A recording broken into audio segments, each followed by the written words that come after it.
Bom dia, pessoal. Bom dia. Vamos começar mais uma live. Vou começar aqui com a oração da manhã. Pelo sinal da Santa Cruz, livre-nos Deus Nosso Senhor dos nossos inimigos. Em nome do Pai, do Filho e do Espírito Santo. Amém. Jesus, José e Maria, meu coração vos dou e minha alma. Meu Deus e Senhor, em quem creio e espero, a quem vos adoro e amo de todo o meu coração. Dou-vos graças por teres me criado, remido, feito cristão e conservado nesta noite.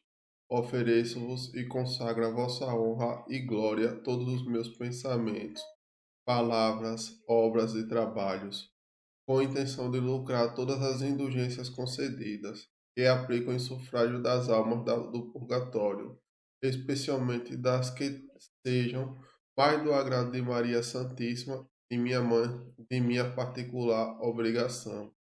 Humildemente vos peço perdão de todos os meus pecados e me pesa do íntimo do meu coração de ter vos ofendido.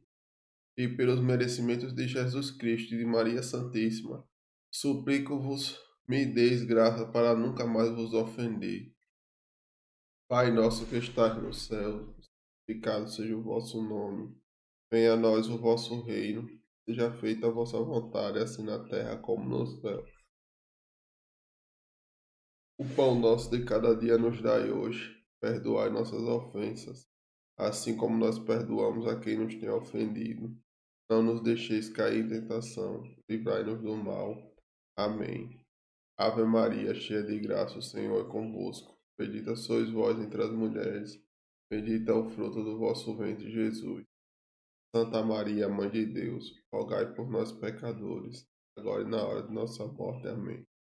Creio em Deus Pai Todo-Poderoso, Criador do céu e da terra, e em Jesus Cristo, seu único Filho, nosso Senhor, que foi concebido pelo poder do Espírito Santo, nasceu da Virgem Maria, padeceu sob Pôncio Pilatos, foi crucificado, morto, sepultado, desceu à mansão dos mortos, ressuscitou ao terceiro dia, subiu aos céus, está sentado à direita de Deus Pai Todo-Poderoso, onde há de vir a julgar os vivos e os mortos. Creio no Espírito Santo, na Santa Igreja Católica, na comunhão dos santos, na remissão dos pecados, na ressurreição da carne, na vida eterna. Amém. Ó Virgem Mãe de Deus, entrego-me por vosso Filho, e em honra e glória de vossa pureza, ofereço-vos minha alma e corpo, potências e sentidos, e vos suplico que me alcanceis a graça de não cometer jamais nenhum pecado. Amém. Ave Maria, cheia de graça, o Senhor é convosco. Bendita sois vós entre as mulheres, bendito é o fruto do vosso ventre, Jesus. Santa Maria, Mãe de Deus, rogai por nós, pecadores, agora e na hora de nossa morte. Amém. Ave Maria, cheia de graça, o Senhor é convosco. Bendita sois vós entre as mulheres, bendito é o fruto do vosso ventre, Jesus. Santa Maria, Mãe de Deus, rogai por nós, pecadores, agora e na hora de nossa morte. Amém. Ave Maria, cheia de graça, o Senhor é convosco. Bendita sois vós entre as mulheres, bendito é o fruto do vosso ventre, Jesus. Santa Maria, Mãe de Deus, rogai por nós, pecadores, agora e na hora de nossa morte. Amém.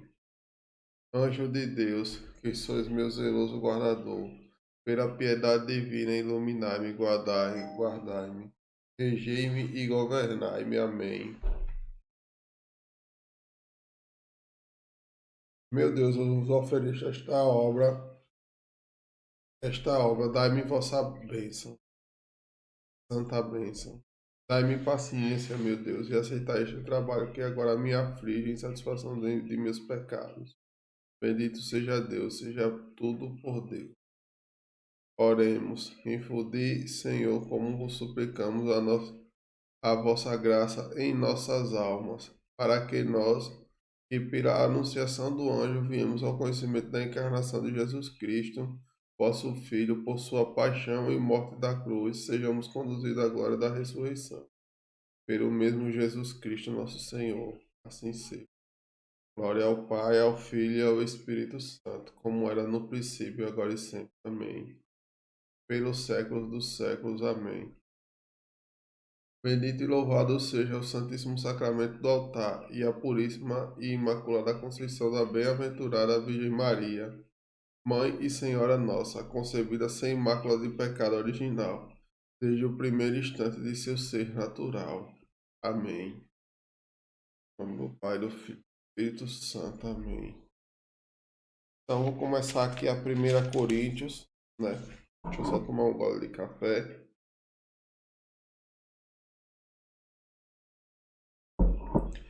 E ela começa assim: saudação e graça e ação de graças. Paulo, chamado pela vontade de Deus para ser apóstolo do Cristo Jesus e irmão de Sóstenes, à igreja de Deus que está em Coríntio, aos que foram santificados no Cristo Jesus, chamados para serem santos, junto com todos os que em todo lugar invocam o nome do Senhor Jesus Cristo, Senhor nosso e deles, graças a vós e paz da parte de Deus, nosso Pai e do nosso Senhor Jesus Cristo.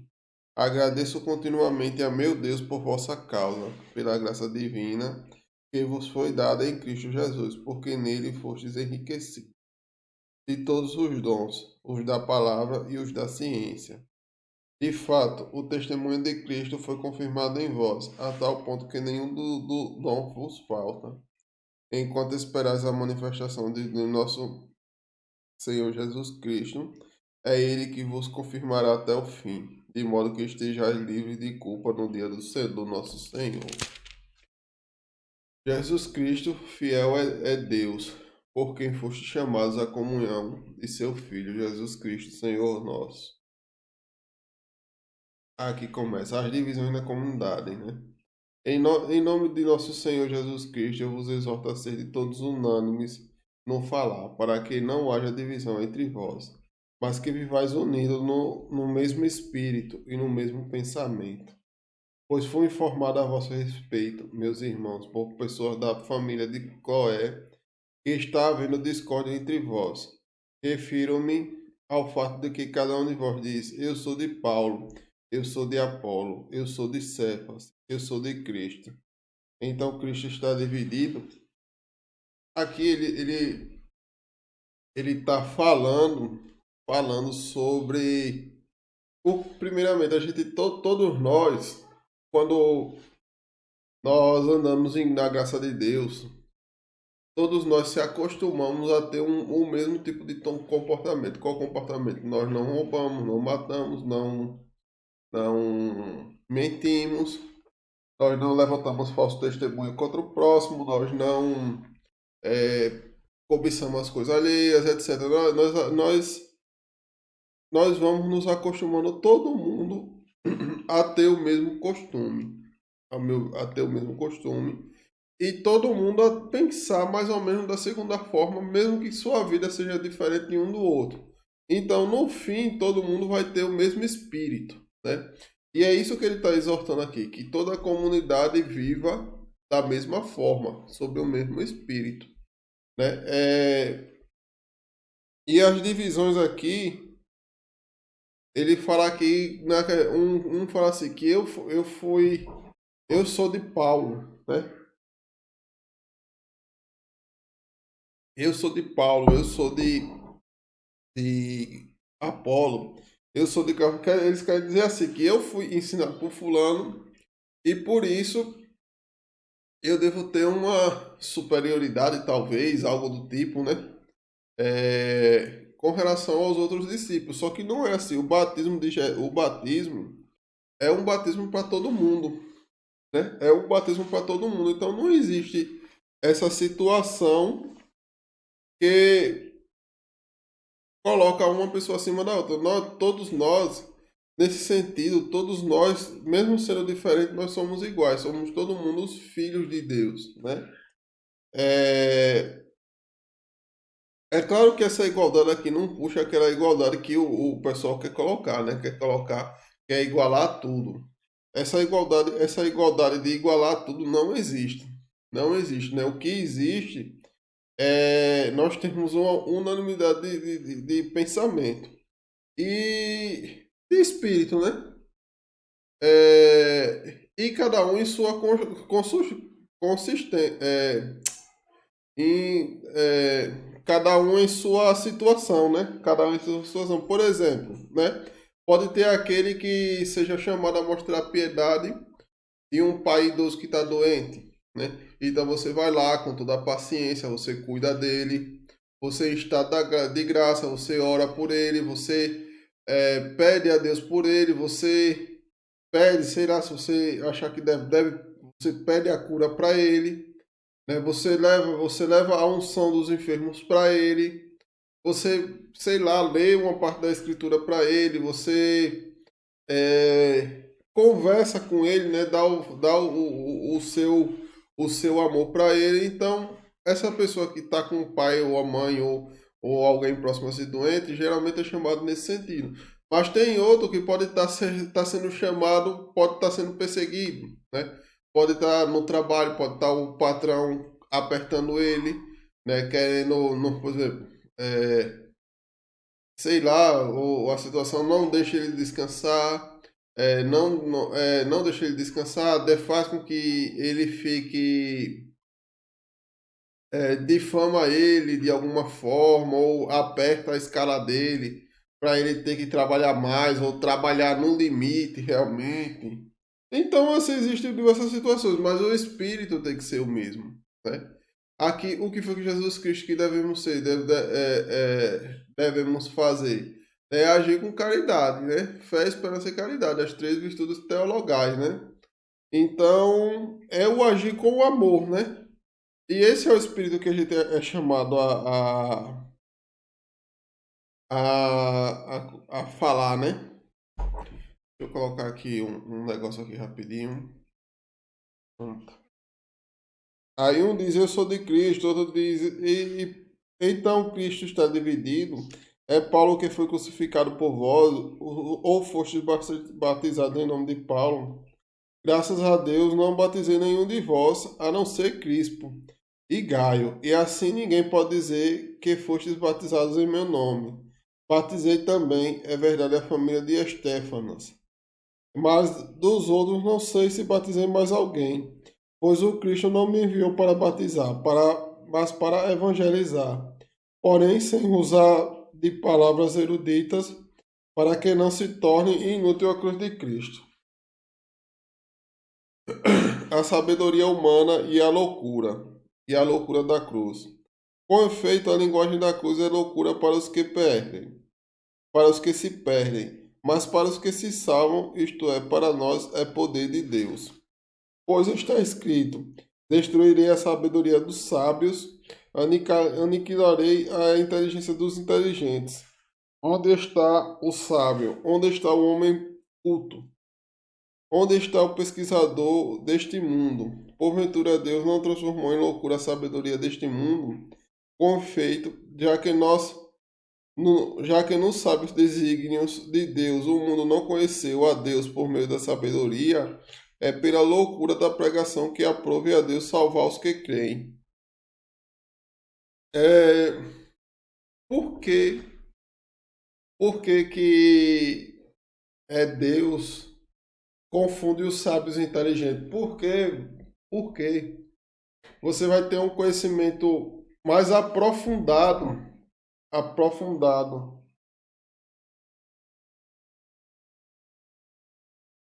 do que a Sagrada Escritura está falando se você experimentar. Ou seja, se você entrar em estado de graça e se convencer de que você deve continuar nesse estado. É,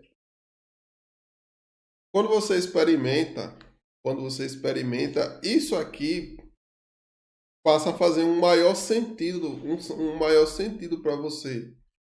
Por exemplo, o não responder o mal com o mal, mas o mal com o bem. É, tem situações onde, por exemplo, uma pessoa está ali difamando. Porém, você não fez aquilo que a pessoa fez e você não respondeu à difamação com um ataque à pessoa, não xingou a pessoa, não fez nada disso. Você respondeu com a verdade, que a verdade é um bem. E desmascarou toda aquela situação. Toda aquela situação. E a pessoa ficou constrangida, né? E a pessoa ficou constrangida. Então, de certa forma, é assim que se responde o mal com o bem. Por exemplo, outro exemplo. A pessoa está falando, difamando, lhe difamando, lhe difamando. E em determinado momento você teve a oportunidade de oferecer uma água a ela. E você passou, você quer água, meu amigo. E a pessoa fica naquela situação. Poxa, eu estou ofendendo ele a todo momento e ele me oferece água. Então você quebra a pessoa por dentro, né? Não que seja só a intenção, você só está cumprindo o mandamento. Só que tem esse efeito na pessoa. Você oferece uma comida à pessoa, aquela pessoa que está lhe ofendendo alguma coisa, você chega lá e, fulano, você quer isso? Então não é responder o mal que aquela pessoa está fazendo, que é o mentindo sobre você, lhe difamando, com o bem, com o bem. E quando você faz isso, você não é porque os sábios lhe explicaram, essa é uma experiência única. Eu sugiro que se um dia você tiver a oportunidade, você faça. Porque não é como os sábios conseguem compreender. Nessa situação, nessa situação que eu falei, possivelmente a pessoa vai deixar de ser sua inimiga para tentar ser sua, de certa forma, até amiga. Não sei se você vai querer ter proximidade com ela, etc, né? Porque às vezes foi além da conta e você não consegue mais conviver com tanta facilidade, né? Com tantas marcas. Não estou dizendo aqui que você não perdoou no seu coração. Eu acredito que você tenha perdoado. Mas não é fácil, né? Você conviver com uma pessoa que às vezes lhe ofendeu tanto. Então, é... Mas é uma experiência única, assim, eu não tenho nem muitas palavras assim, do que explicar, mas eu digo assim a você, né? E quando você responde dessa forma, muito provavelmente a pessoa vai deixar de ser sua inimiga, né? Então, isso é algo meio que inexplicável, né? Inexplicável, porque se você tentar explicar através de conceitos, só um psicólogo, eu acho que só um estudioso da mente e faça a experiência em Cristo, talvez ele entenda mais ou menos com o porquê disso, né? O porquê disso, mas é impressionante, né? Aí, ora, nós não recebemos o espírito do mundo, mas o espírito que vem de Deus. Qual é o espírito do mundo? O espírito do mundo é o espírito da mentira, o espírito da vingança, o espírito da ganância, o espírito do poder pelo poder. Então, assim, o espírito do mundo é um espírito oposto daquilo que Deus quer fazer em nosso coração, né? Daquilo que Deus quer fazer em nosso coração. E a gente tem que estar aberto para que Deus faça essas coisas, que é para a gente poder experimentar. Eu acredito que qualquer um que faça essa experiência, ele compreende melhor a Sagrada Escritura do que aqueles que querem atingir ela através somente, olha o que eu estou dizendo, somente pela inteligência. Porque somente pela inteligência a pessoa corre um risco muito grande de não, é, de não entender nada. De não entender nada. Né? Mas assim, quando a gente pega os santos doutores, pega as experiências deles, e a gente pratica em nossa vida para a gente ver o que acontece, para a gente ver o que acontece, aí fica bom, né? Aí a gente consegue compreender. Aí, ora, não recebemos o Espírito do mundo, mas o Espírito que vem de Deus, a fim de conhecer os dons que Deus nos fez. E disso falamos, não numa linguagem ensinada pela sabedoria humana, mas numa linguagem que o Espírito ensinou, exprimindo em termos espirituais e realidades espirituais. O homem natural não compreende as coisas do Espírito de Deus, são loucuras para ele, e ele não as pode entender, pois é só pelo Espírito que podem ser julgadas. O homem espiritual, ao contrário, julga tudo e não está sujeito ao julgamento de ninguém, pois quem conheceu o pensamento do Senhor para ensinar, para o ensinar? Ora, nós temos o pensamento de Cristo. Eu só vou ler mais esse aqui e encerrar, que eu estou meio sonolento. Me perdoem, mas eu estou meio sonolento. Vamos lá, a função dos pregadores do Evangelho. Irmãos, eu não pude falar-vos como a homens espirituais, mas como a seres carnais, como a crianças em Cristo. Foi leite que vos dei a beber, não alimento sólido, porque não eres capazes. Mas agora tampouco sois, porque ainda sois carnais. Pelo fato de existirem entre vós invejas e discórdias, não sois talvez carnais, e vossa conduta não é totalmente humana. Quando um diz eu sou de Paulo e um outro eu sou de Apolo, não vos mostrais como simples homens? Porque é Paulo, o que é Apolo? São ministros através dos quais abraçastes a fé, a cada um conforme o Senhor lhe concedeu. Eu plantei, Apolo regou, mas foi Deus que fez crescer. Ora, aquele que planta não é nada, nem quem rega, mas sim aquele que faz crescer. Quem planta e quem rega são uma só pessoa, mas cada um receberá seu salário na medida do seu próprio trabalho. Pois somos os cooperadores de Deus, e vós sois o campo de Deus, o edifício de Deus. Então, quem planta e quem rega não é nada, porque quem faz crescer é Deus. Quem infunde o Espírito Santo e traz a ciência e a sabedoria é Deus, né? Então, vale mais, mesmo que vocês escutem o que eu estou dizendo, mesmo que vocês escutem o que eu estou dizendo, vale mais, que nem eu vou reafirmar, a prática, vale mais vocês passarem a praticar a,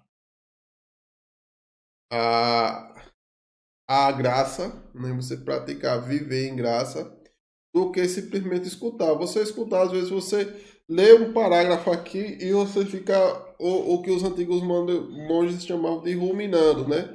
Que é aquele negócio que a vaca fica fazendo, a vaca e o boi, né? Fica mastigando o dia todo mastigando. Então, às vezes você lê um parágrafo e você consegue passar o dia todo ali em uma meditação sobre aquele parágrafo, né? Porém, você tem que estar sua vida tem que estar conduzida nesse sentido, porque quando ela está conduzida nesse sentido, que nem eu disse, você consegue compreender o que ele disse. Aqui ele falou, quem faz crescer é Deus. Então, suas experiências de vida vão mostrar, né, os seus livramentos que vocês vão passar, as bênçãos que você vai receber, você sair de uma situação sei lá, de desemprego, você sair de uma situação financeira, você sair de uma perseguição, você usando os métodos que você aprendeu com Deus, né,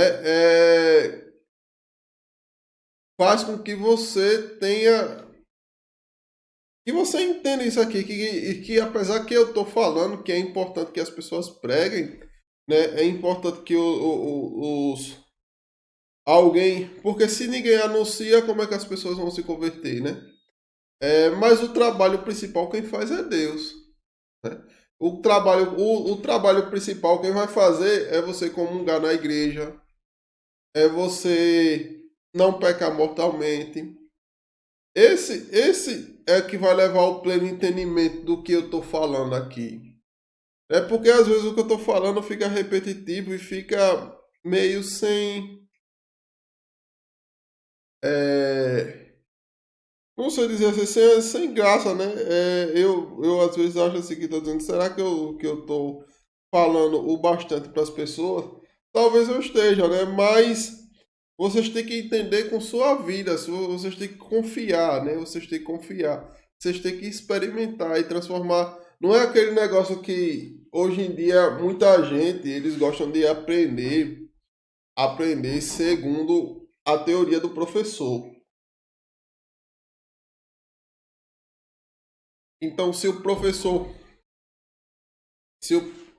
se o professor diz que é X, aí ele sai repetindo que é X, e nem interiorizou aquilo para saber se realmente é X. Nem fez experiência nenhuma. Então, o que eu falo aqui é exatamente o contrário. Eu quero falar para vocês das coisas que eu vivi, das coisas que eu entendo, mas que vocês busquem experimentar, para que vocês cheguem às suas próprias conclusões e através das suas conclusões você concorde comigo ou não. Entendeu? Eu não tô passando, a gente aqui não tá numa escola, não tá nada disso. Aqui a gente tá meditando a palavra, né? Então aqui ele colocou aqui, né? Cristo, o único fundamento. Segundo a graça que foi me dada como um sábio arquiteto, eu pus o fundamento. Um outro depois constrói por cima, mas cada um veja bem como é que está construindo. Com efeito, ninguém pode por outro fundamento, senão aquele que lá está, a saber, Jesus Cristo. Se sobre este fundamento se constrói com ouro, prata, pedras preciosas, madeira, ferro e palha, a obra de cada um se tornará manifesta, ou seja, a obra de cada um.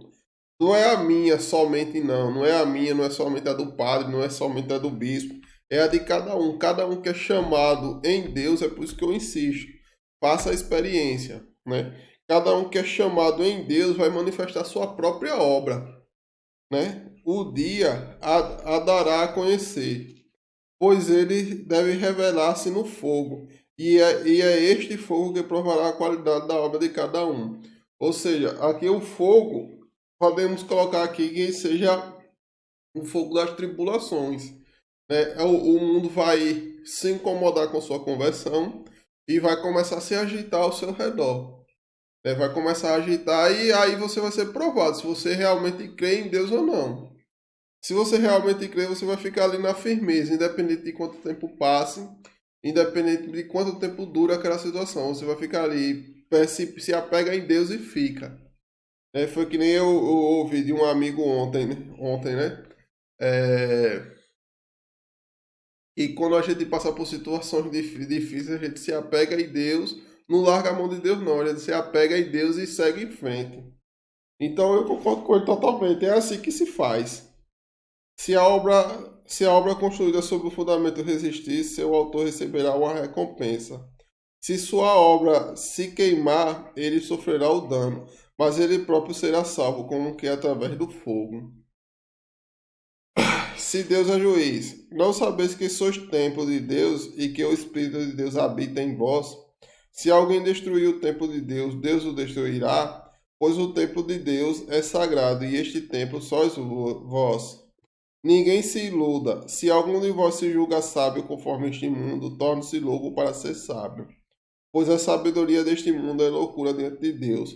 Com efeito está escrito: aquele que apanha os sábios na astúcia deles, e ainda, o Senhor conhece os pensamentos dos sábios, sabe que são vãos. Por conseguinte, ninguém procure nos homens sua glória, pois tudo vos pertence.